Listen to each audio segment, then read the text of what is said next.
Mistakes are going to happen. Here's the 3 things I focus on to correct them. Hey you guys, welcome back to the Magness Moguls Podcast. My name is Jonah Magness. I own and operate martial arts studios, and we are here to talk about things that I've done to help myself and some of my friends. Today, we're going to go over the 3 things that I do when mistakes happen in the business, whether it's a perceived mistake or an actual mistake, something that fell through the cracks because of communication. We're going to go over exactly what I do and my mindset behind how to correct those mistakes to hopefully turn those customers from unhappy into 5-star reviews and always with us for the rest of their lives. Disney has this rule that I read about for when a tragic incident happens at the park or something like that. They teach their entire team that their goal is 37 magic moments to make up for it, which I think is awesome. And I definitely don't do 37 magic moments to make up for any mistake that happens in my business, but it's the mindset of that is what I try and teach my team and exactly how I approach when something happens in the business. The first thing I focus on is that refunds are the minimum starting point. A refund or some sort of equivalent is where you have to start, in my opinion, because then we're taking, in this case, money off the table. So that way the unhappy customer, the client, the family doesn't have to worry about like, oh, will I get my money back? No, I'd rather just start there. So when we have the conversation, it's going to lead us into what actually happened or what was expected to happen that didn't happen. When we're having these conversations, my mentality behind it is that I believe most situations are just an expectation was set that either wasn't met or they set expectations in their heads that wasn't exactly what would have ever been possible. So that it wasn't framed very well when they were brought onto the program. And through the conversation that we have after we take money off the table, I'm able to start seeing where the actual problem lies so that way we can get into the next step. The second thing that I focus on is making sure that the family understands that I care about the problem as much as, if not more than them, and that I want to get it resolved as quickly as possible.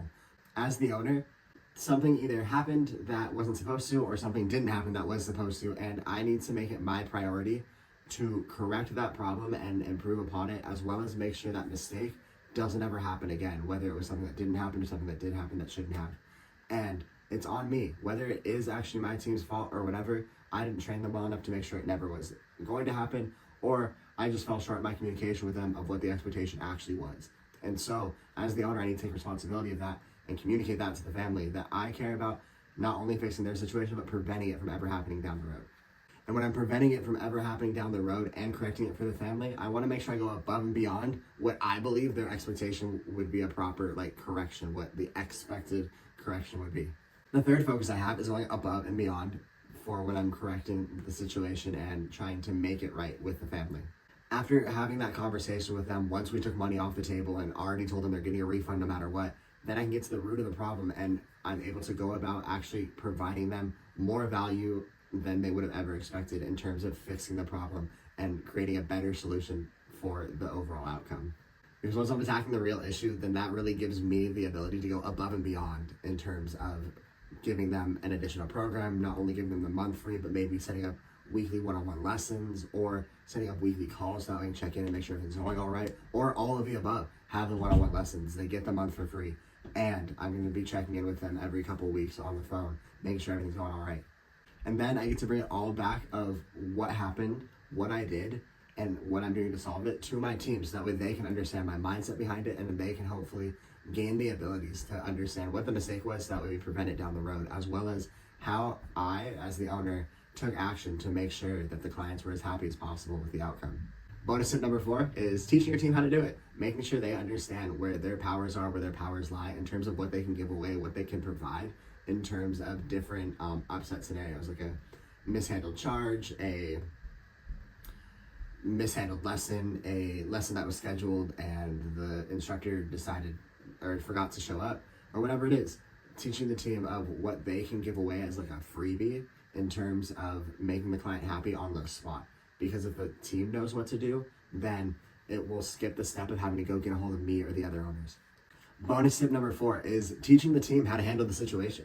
Giving my team some freebies that they can give away or knowing and understanding the steps that I took to solve the problem will really help in terms of skipping the step of having to go get me or one of the other owners to solve unhappy customers there, because then anybody on my team will be able to jump on it right in the moment and just solve the problem faster. And that definitely will create a better customer experience in my opinion. What I always do when a mistake happens is first we take money off the table. Start with the refund so that we can have a real conversation with the customer. Then we go into making sure that during that real conversation, we find out what expectation wasn't met, whether it was something that should have happened but didn't, or something that did happen that shouldn't. I want to make sure that the family, the client, understands that I care about the problem as much as they do, if not more, because not only want to fix their problem, but make sure it never happens again. And of course, after I know what the real issue is, then I go above and beyond the expectations of the customer, hopefully, to service them back and provide enough value in excess of correcting the mistake. And finally, I take that all back to my team to help teach them how to handle it on their own and prevent it from ever happening again. Share this with someone who wants to have their team start correcting mistakes on their own. Like this video, subscribe for more small business tips, and check out the rest of the videos on my playlist. Peace.